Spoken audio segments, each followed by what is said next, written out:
할렐루야. 감사합니다. 오늘은 사도행전 18장 말씀 가지고 우리 신앙의 10가지 발판 중에 6번째 내가 있는 곳이 선교지다 라는 제목으로 하나의 말씀을 나누려고 합니다. 우리가 믿음이 없으면 결국 스스로 무너질 수밖에 없습니다. 그래서 우리가 하나님의 절대 주권을 인정하고 믿어야 되겠지요.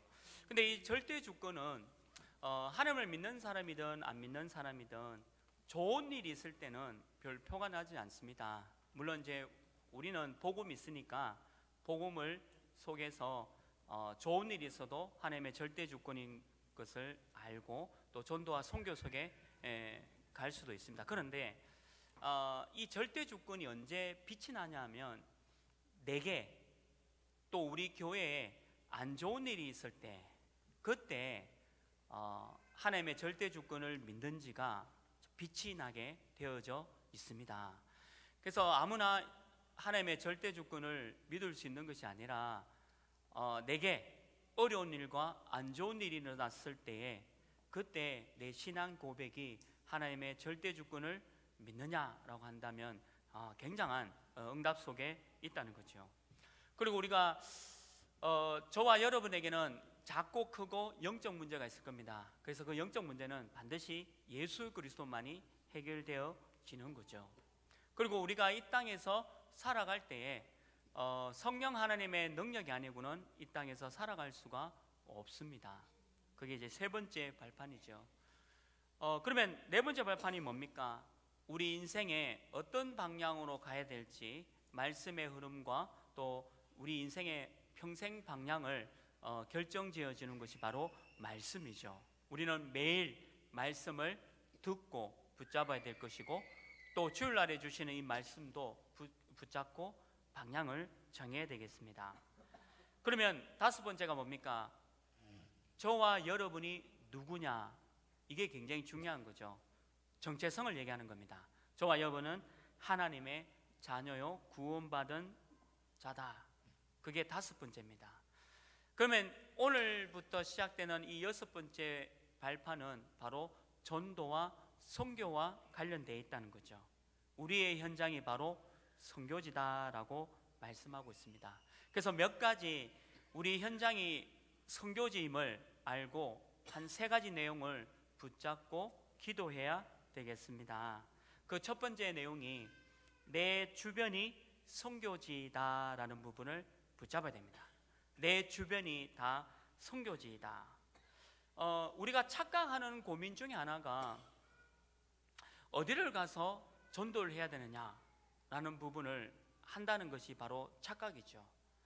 전도를 정확하게 이해하지 못하면 어느 장소적인 개념과 어떤 사람적인 개념으로 붙잡고 내가 어디를 가야 되고 또 내가 어디에서 전도해야 되는가라는 부분을 고민하게 된다는 거죠. 사실은 그렇지가 않습니다. 우리 주변이 복음 가진 여러분은 또 저는 복음 가지고 있지 않는 내 주변이 전부 선교지요 또 현장입니다. 그래서 우리가 전도 선교를 어디에서 해야 될 건가라는 질문 자체가 잠깐 생각해 보면요 착각 속에 있다는 것을 볼 수 있는 거죠. 내 주변이 전부 다가 전도의 대상자요 선교의 대상자이기 때문입니다. 나 자신에 대한 확신이 없으면 이 부분이 많이 흔들리게 됩니다. 내가 누구냐? 나는 하나님의 자녀입니다. 하나님의 자녀는 하나님의 자녀의 축복을 누리고 또 하나님의 자녀된 우리는 말씀 따라가고 말씀 방향 속에 가다 보면 하나님께서 많은 응답과 축복 가운데 불신자도 알게 되는 그 비밀을 보여주는 것이 바로 전도의 축복이죠. 그래서 내 자신에 대한 확신이 없으면 내가 누군가라는 확신이 없으면 결코 내 주변이 전도 대상자로 보이지가 않는다는 거죠. 바울이 제일 많이 썼던 단어 중에 하나가 바로 감사합니다. 데살로니가전서 5장 16절 18절 말씀에 보면 항상 기뻐하라, 쉬지 말고 기도하라, 범사에 감사하라 라고 우리에게 말씀하고 있는 거죠. 바울은 감옥 안에서 감사를 최고로 했던 사람입니다. 바울 주변이 바로 감옥이요, 또한 그곳에 있는 사람들이 바로 전도 선교의 대상자였습니다. 거기서 누구를 만났습니까? 바로 오네시모를 만났습니다. 그래서 이 빌레몬에게 이 오네시모를 소개하면서 나의 형제다, 그리고 내가 감옥에서 이 아이를 낳았다라고 표현합니다. 그리고 이 오네시모는 교회의 목사가 되어지고 중요한 감독관이 되어집니다. 바울 주변이 감옥이라는 그 환경 속에서 그 주변이 바로 전도였고 선교였다는 사실을 볼 수 있는 거죠. 바울뿐만 아니라 저와 여러분이 이 나 자신에 대한 확신이 있다면 여러분들 주변이 전부 전도와 선교의 대상자로 보인다는 것이죠. 이게 저와 여러분이 가져야 될 해답입니다. 하나님은 이 해답을 우리에게 주었다는 거죠. 근데 이번 주 강단 말씀대로 이 복음을 정확하게 누리지 못하도록 사람 관계에 자꾸 갈등을 주는 거예요.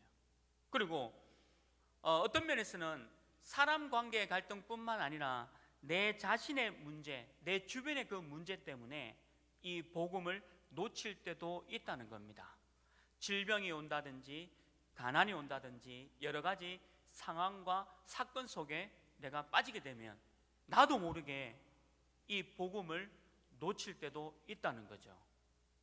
이번 주에 주신 말씀대로 그래서 우리가 평생 언약, 영원한 언약을 붙잡아라, 그것이 바로 복음이요 예수 그리스도입니다. 저와 여러분이 나 자신에 대한 확신이 있다면 반드시 어느 환경이든지 이겨낼 줄 믿습니다. 이게 내 주변이 다 전도요 선교지라는 것을 볼 수 있는 거죠. 우리 주변에 있는 것들이 또 어떤 것이 있습니까? 바로 가정이 또 있지 않습니까? 미국과 캐나다도 마찬가지고 우리나라도 그렇고 또 우리가 살고 있는 이 대구도 그런데요, 이 가정이 깨어진 가정들이 너무 많습니다. 심지어는 아이가 자기의 친아빠가 누군지도 모르는 그런 아이들도 많이 있습니다. 그만큼 지금 이 가정이 완전히 깨어진 나라들이 우리나라뿐만 아니라 전 세계적으로 굉장히 지금 급증하고 있는 거죠. 가까운 내 주변을 보면 바로 가정을 얘기하고 있지 않습니까? 그래서 이 사단의 전략은 그거죠. 가정을 파괴하는 겁니다. 가정이 파괴되어지면 당장 아이들한테 영향이 가지 않습니까? 그러면 그 아이들의 영향을 받은 애들이 이 사단의 전략 속에 빠지면서 자기도 모르게 마약이나 범죄의 길로 가기도 한다는 거죠. 그래서 이 사단은 저와 여러분의 가장 주변에 있는 이 전도 대상자, 선교 대상자를 못 오도록 만드는 겁니다. 그래서 우리가 내가 누구냐라는 부분을 정확하게 알고 계셔야 된다는 거죠.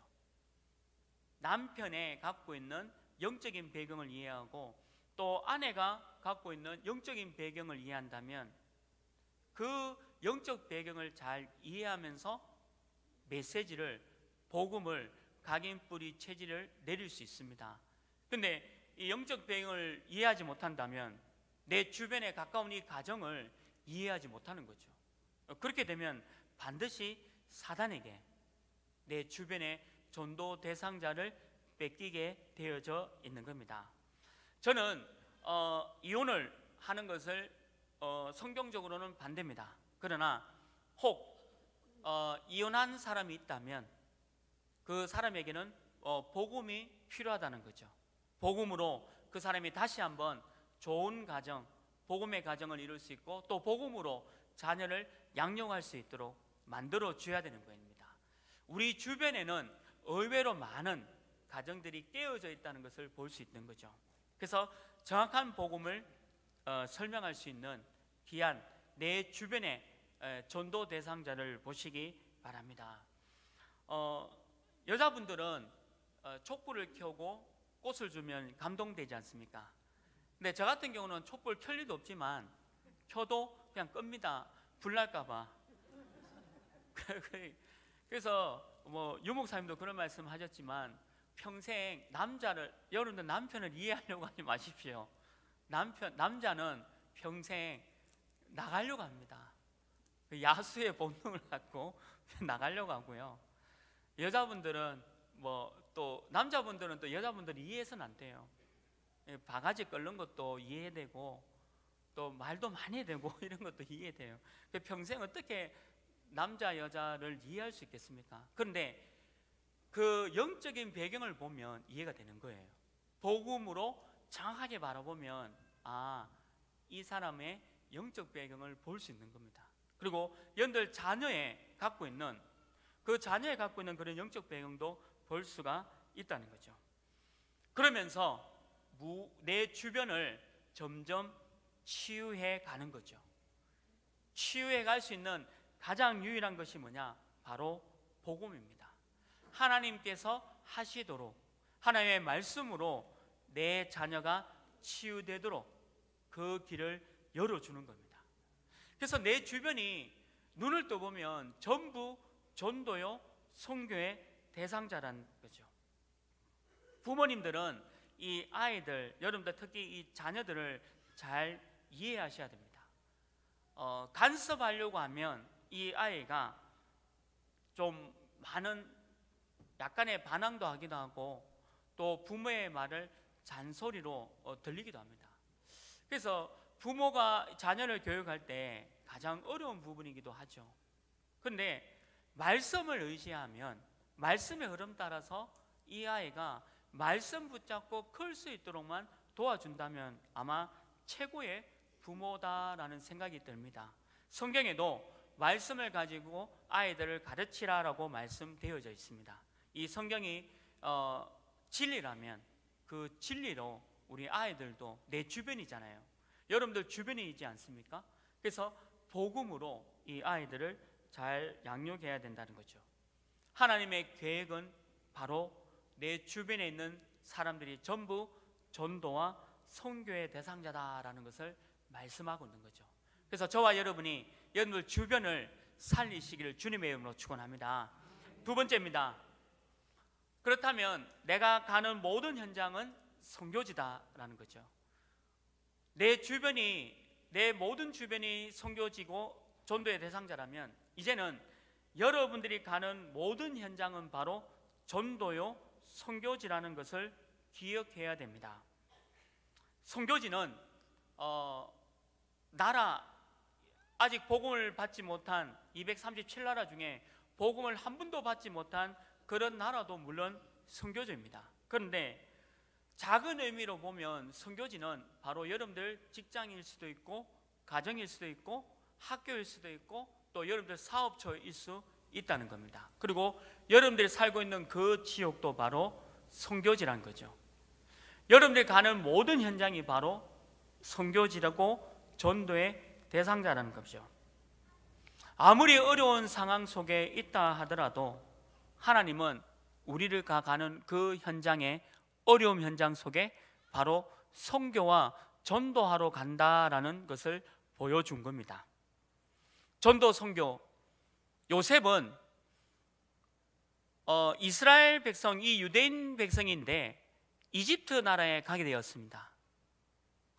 한국 사람이 미국에 가게 됐다는 거죠.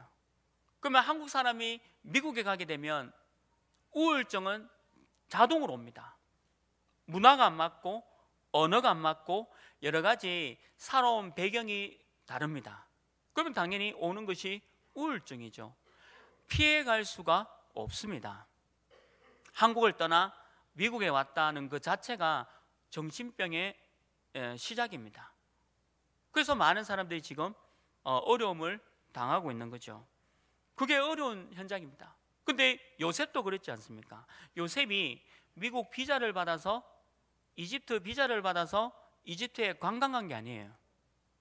요셉은 노예로 갔습니다. 자기 의지로 간 게 아니라 걸어가지고 개와 말과 돼지들과 함께 묶여서 노예로 간 겁니다. 도착해 봤는데 전혀 낯선 이집트 나라에 오게 된 거죠. 그 이집트 문화와 언어와 여러 가지 관습과 여러 가지 우상 숭배 그 배경 가운데 이 요셉이 얼마나 힘들었겠습니까? 너무 어려운 현장 속에 들어간 거예요. 그런데 요셉이 어떻게 했습니까? 노예로 가서도 서밋이 되어졌고, 감옥에서도 서밋이 되어졌고, 결국에는 이집트 나라의 총리가 되어졌습니다. 이걸 무엇을 얘기하느냐? 아무리 어려운 상황이 오더라도, 어려운 환경 속에 내가 들어가더라도 내가 가는 모든 현장이 바로 전도요 선교지라는 사실을 보여주고 있는 거죠. 저는 5년 만에 이번에 캐나다 토론토 집회 좀 다녀왔는데, 물론 선교사님들 다 존경하기도 하고 어려운 환경 속에서 전도 선교하는 것을 이렇게 저도 잘 알고 있습니다. 근데 이번에 집회를 보면서 조금 실망했던 부분이 이제 몇 가지가 있는데, 그 첫 번째가 5년 전 그 캐나다 토론토 집회보다 인원수가 줄었습니다. 그 집회 참여 인원수가 줄었고요. 특별히 우리 렘넌트 글로벌 스쿨 RGS 학생들, 우리 렘넌트들이 교사 포함해서 60명이 안 왔다면 너무 썰렁한 집회가 될 뻔했습니다. 그래서 우리 RGS 우리 교사분들과 렘넌트들이 참여해서 60명을 포함해서 집회가 진행되었는데, 이제 그거 보면서 너무 좀 가슴이 아프더라고요. 5년보다 더 많은 제자들이 와서 메시지를 받아야 되는데 그러지 못한 것에 대한 그 너무 안타까움이 있었고, 그다음 두 번째는 캐나디언이 없었다는 거죠. 그러니까 한국 사람들만 와서 집회에 참여했다는 거죠. 그래서 이번에 그 캐나다에서 1강, 2강, 3강과 함께 중직자 대학원 총 4강의 메시지를 주셨는데, 그 메시지마다 목사님의 그 간절한 부탁이 뭐냐 하면 다민족을 살리고 그리고 렘넌트를 일으켜 세우라. 그 얘기를 1강, 2강, 3강, 4강 때마다 빠지지 않고 계속 전달했다는 것을 봤습니다. 이유가 그거죠. 보통 이렇게 생각합니다. 이 선교 현장이 어렵다. 그러면 저는 거기 왜 갔습니까? 라고 묻고 싶습니다. 그 어려운 선교 현장이라면 왜 그 선교 현장에 갔습니까? 그리고 언어가 안 통한다라고 얘기하는 분들이 있더라고요. 선교사님 중에 언어 잘하는 렘넌트들이 있습니다. 캐나다 토론토만 해도 제가 아는 분만 해도 영어를 잘하는 렘넌트들이 너무 많거든요. 그러니까 제가 이게 이번에 집회 참여하면서 말씀에는 너무 은혜 받았는데, 너무 이번 주 강단 말씀 그대로지만 주변 환경 때문에 좀 실망했는 게 너무 가슴이 아프더라고요. 그리고 마지막 날에는 진짜 눈물 날 정도로 참 안타까운 그런 것도 좀 보게 됐고요. 저는 선교사님이라고 다 존경하지는 않습니다. 저도 목사지만 이유가 뭐냐면 선교사님 중에 선교하는 선교사님들이 많이 있거든요. 그래서 저는 이제 캐나다 밴쿠버에 있으면서 한 6년 정도 있으면서 이제 그런 분들 너무 많이 봤거든요. 그냥 돈만, 그냥 이제 한국에서 주는 그 돈만 받고 선교라는 부분보다는 한국 사람, 예를 들면 10명, 한국 사람이 10명 데리고 5교회가 유광수 목사님 표현이지만 나눠 먹는 식으로, 그러니까 자기들끼리 싸우고 그럴 수밖에 없죠. 한정돼 있는 10명만 바라보니까. 근데 캐나다는 토론토만 해도 2,500만 명이 있거든요. 2,500만 명의 그 인구 속에 다민족이 160개 넘는 다민족이 와 있는데, 그 현장을 본다면 전혀 다른 눈들이 열리는데요, 어렵다는 거예요. 선교가 어렵고 힘들고 안 된다는 거죠. 근데 다 거짓말입니다. 성경에 그러면 요셉은 힘들었다, 어려웠다, 그리고 너무 선교가 안 됐다라고 얘기를 해야 되는 게 정상입니다. 성경 말씀에 보면 아브라함도 그랬지 않습니까? 아브라함도 너무 어렵다, 힘들다, 불신앙과 염려 계속 나와야 되는 거죠. 그리고 모세는 이집트 왕자의 신분을 버리고 미디안 광야에서 모세 오경을 바라보고 하나님의 말씀을 붙잡고 이 이스라엘 민족을 이집트 나라에서 많은 이스라엘 민족을 끌고 나오는 지도자로 간다면 그것도 어려운 환경이었거든요. 그래서 성경에 보면 불평과 원망과 염려하는 것이 아니라 굉장한 하나님의 그 어려운 환경 속에서 선교의 역사를 이뤘다는 것을 볼 수가 있는 겁니다. 오늘날 저와 여러분이 지금 혹시 이집트 나라의 낯선 너무 힘든 상황에 있다면 그 힘든 상황과 어려운 상황은 별 문제가 아니라는 거죠. 정확한 평생 언약과 복음을 붙잡고 있다면 하나님께서 그 나라 사람과 또 다민족을 살리는 응답을 반드시 주실 것입니다. 성경은 거짓말을 하지 않는 진리의 책이고 하나님의 말씀이기 때문에 말씀 붙잡은 분에게 반드시 준다는 거죠. 송여사님 교회에 가려고 주일날에 2번이나 갔는데 한 군데에 갔는데 교회가 없어요. 그러니까 급하게 예배 시간 늦어가지고 또 한 군데 갔는데 그 또 한 군데 또 없더라고요. 그래서 이게 예배당을 옮기는 거는 괜찮은데요, 너무 그런 부분이 너무 가슴 아프더라고요.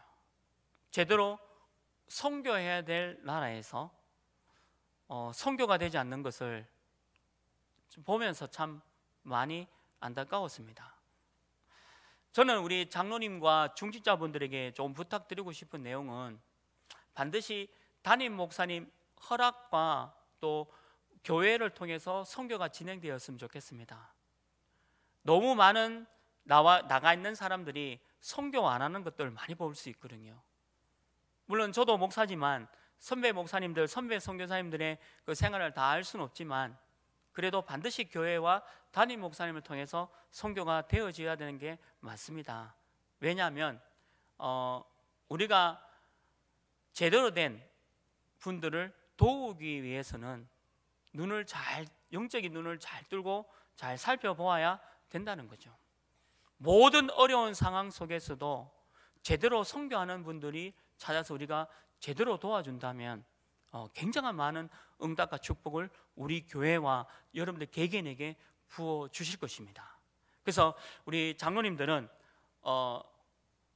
아무래도 이런 쪽으로는 전문가가 아니고요, 반드시 교회와 담임 목사님 통해서 이렇게 선교가 진행된다면 아마 굉장한 중요한 응답을 열어갈 수가 있다는 거죠.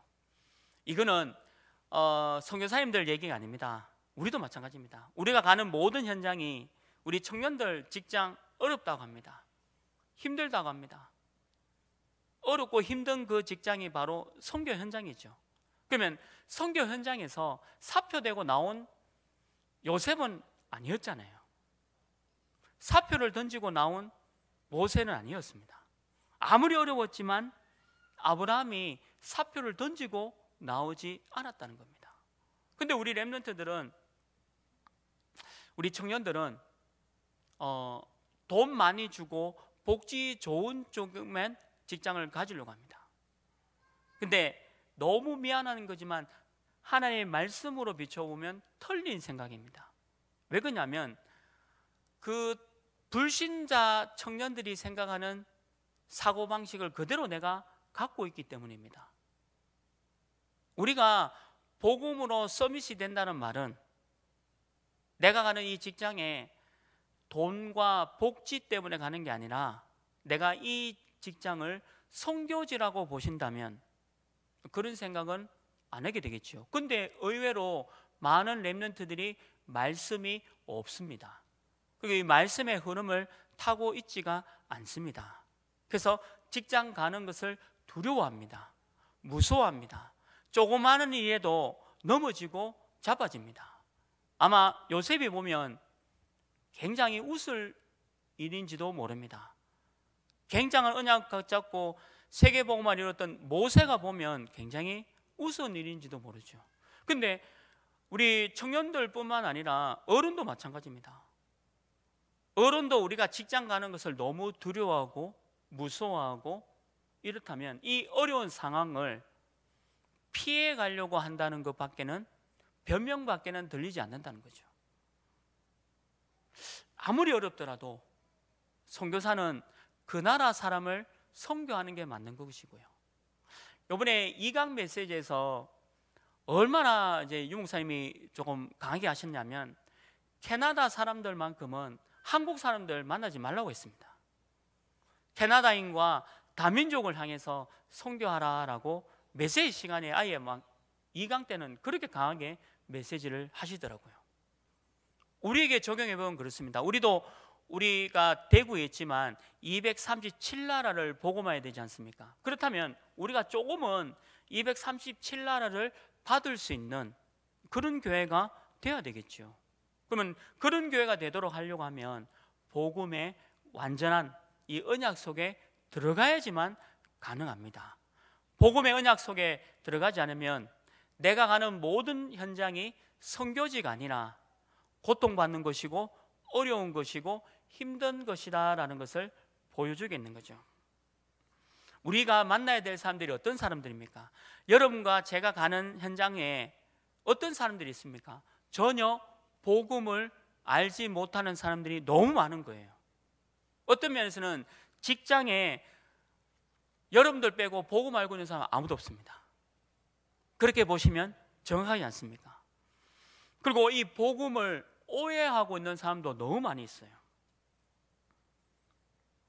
저는 어떤 분을 만나게 되는데, 이분이 왜 캐나다 밴쿠버에 오셨습니까? 라고 하는 고백이, 한국에서 너무 목회가 안 돼서 캐나다 밴쿠버에 왔다, 자녀 교육, 그리고 또 여기서 한번 해보겠다, 그 얘기를 하시더라고요. 그분이 우리 다락방 팀사역 2기 선배님이었거든요. 근데 지금은 다락방을 떠났습니다. 동기 가지고 선교를 하려는 분들이 거의 대부분 다 많이 떠났지 않습니까? 떠난 이유가 그거니까, 자기의 동기가 채워지지 않으니까. 그렇게 되더라고요. 근데 그런 분들이 한두 분이 아닙니다. 심지어는 저한테 와서, 아무것도 모르는 전도사한테 와서 자기는 유광수 목사님의 오른팔이다. 그 오른팔이 없어졌어요. 아무것도 모르는 신학생 저한테 와가 그런 얘기 하실 필요 없는데, 그분들 성함은 얘기하지 않겠지만 없습니다. 복음을 오해한 거예요. 목사라도요, 복음을 오해합니다. 목사라도 복음을 모를 수 있다는 겁니다. 목사님이라도 선교사님이라도 이 복음을 정확하게 알지 못하는 분들이 너무 많이 있다는 거죠.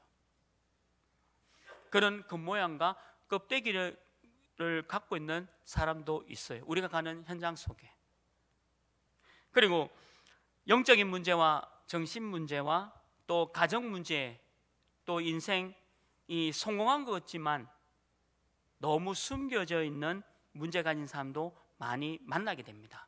우리가 가는 모든 현장이 왜 전도와 선교지냐라고 하면 이런 사람들이 대부분이에요. 근데 여러분들만이라도 정확한 복음을 붙잡고 있다면 이런 사람들을 살리러 가는 것이 바로 전도와 선교입니다. 그래서 여러분들이 절대 여러분들 가는 모든 현장이 전도지요 선교지라는 사실을 잊지 않기를 주님의 이름으로 축원합니다. 마지막 세 번째입니다. 모든 것이 선교지라면 마지막 세 번째, 내가 하고 있는 일과 일터가 바로 선교지다.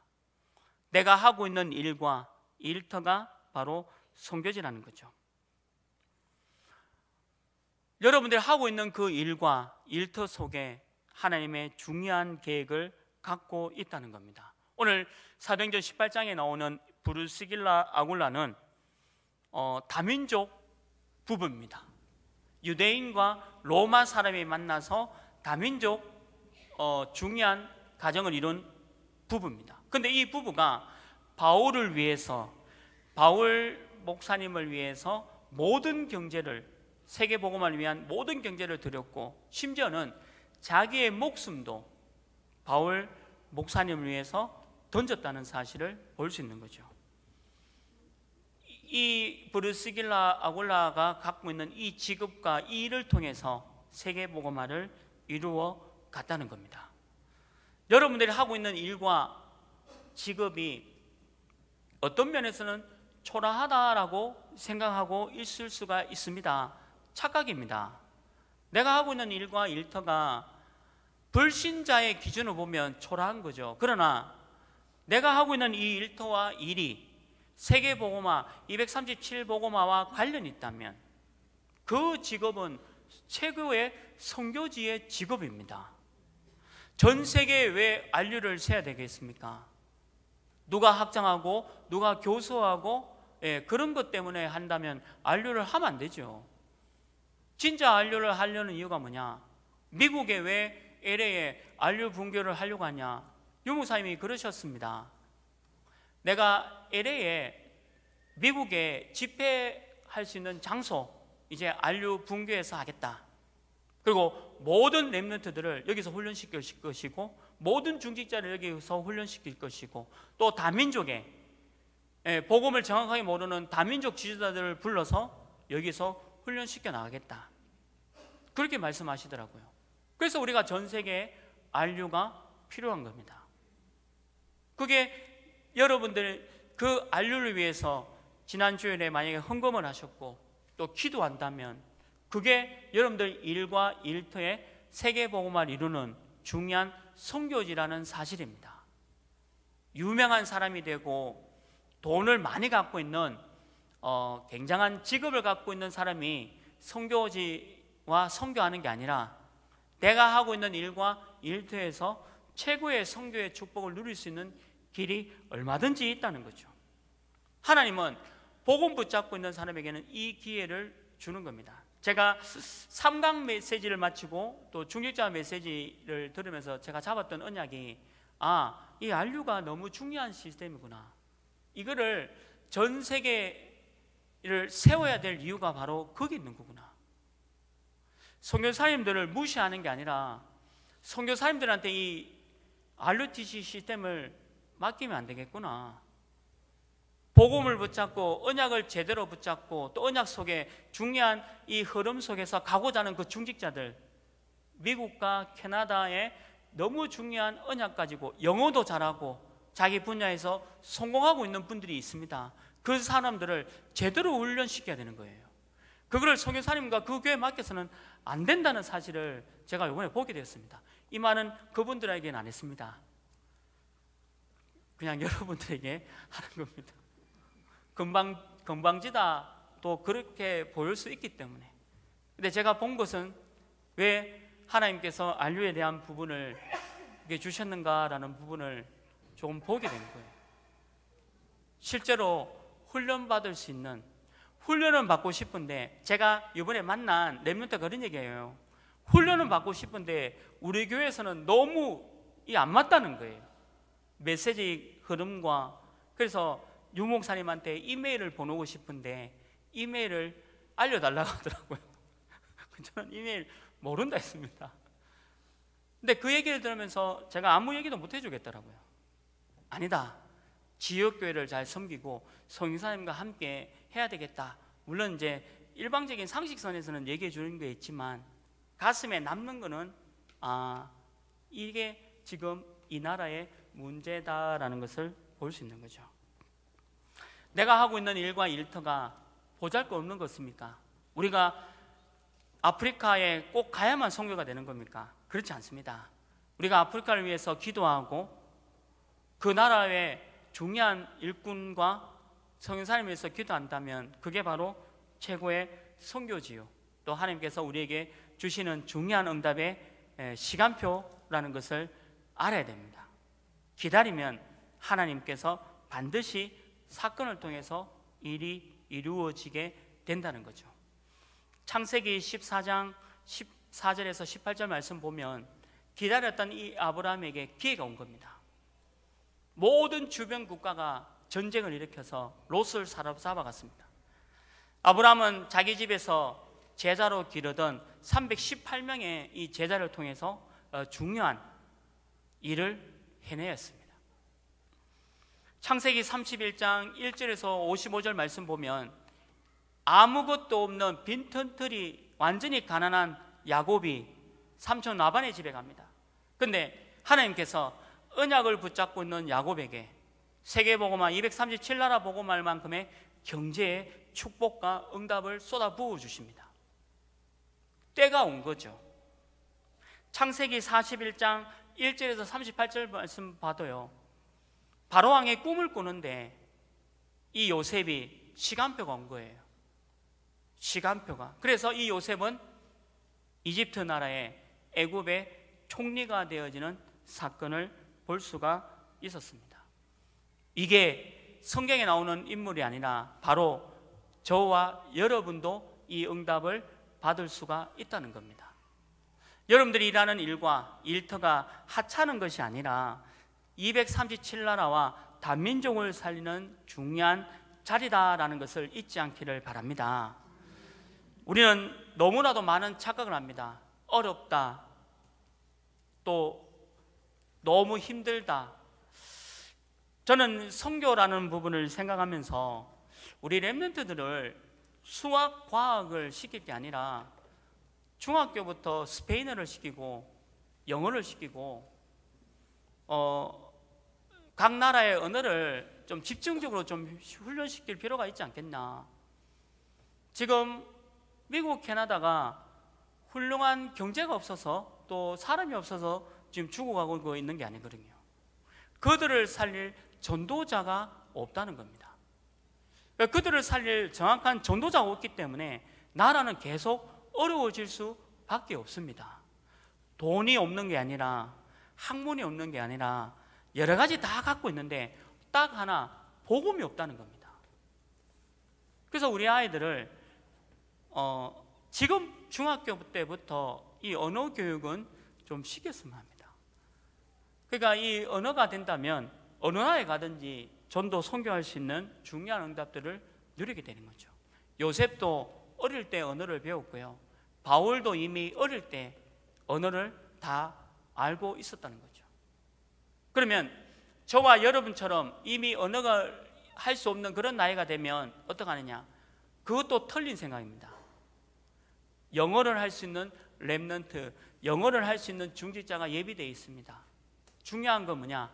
말씀의 흐름과 방향 속에 따라가는 사람이 있다면 그 만남을 통해서 브루스길라와 아굴라라는 중요한 로마 언어를, 또 로마 습관을, 로마 문화를 아는 그 중직자를 만난다면 로마를 바꿀 수 있는 것이 나온다는 거죠. 키는 뭐냐? 복음입니다. 얼마만큼 우리 렘넌트들이 복음을 제대로 이해하고 있느냐, 아니면 복음을 제대로 이해하지 못하고 있느냐, 그 차이인 것 같아요. 우리 후대가 복음을 제대로 이해하고 언어로 준비된다면 분명히 237나라의 중요한 쓰임을 받는다는 것을 확신합니다. 그 중에 가장 중요한 게 뭐냐라고 했을 때는 복음입니다. 언어는 어떤 면에서는 두 번째입니다. 그러나 복음은 어느 상황이 오더라도 복음은 1순위예요. 근데 의외로 우리 다락방 안에 있는 렘넌트들이 복음을 모르고 있고 복음을 잘 이해하지 못하고 있는 것이고, 그게 너무 큰 문제예요. 어떤 프로그램을 하고 어떤 그런 것을 하는 것이 중요한 게 아니라 복음이 들어가도록 해줘야 되고, 복음이 들어가서 요셉처럼 이집트 나라에 간다 하더라도 복음으로 그 나라를 바꿀 수 있는 그 힘을 알려줘야 된다는 거죠. 이게 바로 결론입니다. 우리가 있는 모든 현장이 선교지지만 특별히 저와 여러분이 있는 우리 하나교회가 중요한 237나라의 선교 현장인 줄 믿기를 바랍니다. 그래서 여기서 237나라를 살릴 수 있는 그릇과 또한 렘넌트, 이 후대를 우리가 준비해야 된다는 거죠. 사실은 이거 외에는 우리가 할 일이 없는 겁니다. 오늘 신앙의 6가지 발판을 보면서 우리가 있는 이 하나교회가, 우리 교회가 237날의 선교 현장임을 알고 우리 후대를 오직 복음으로만 키워내시기를 주님의 이름으로 축원합니다. 하나님 감사합니다. 평생 영원히 붙잡을 언약은 복음입니다. 예수 그리스도입니다. 모든 훈련과 프로그램 속에 복음과 전도 선교가 우리 후대들에게 전달되어지도록 인도하여 주옵소서. 예수 그리스도 이름으로 기도합니다. 아멘.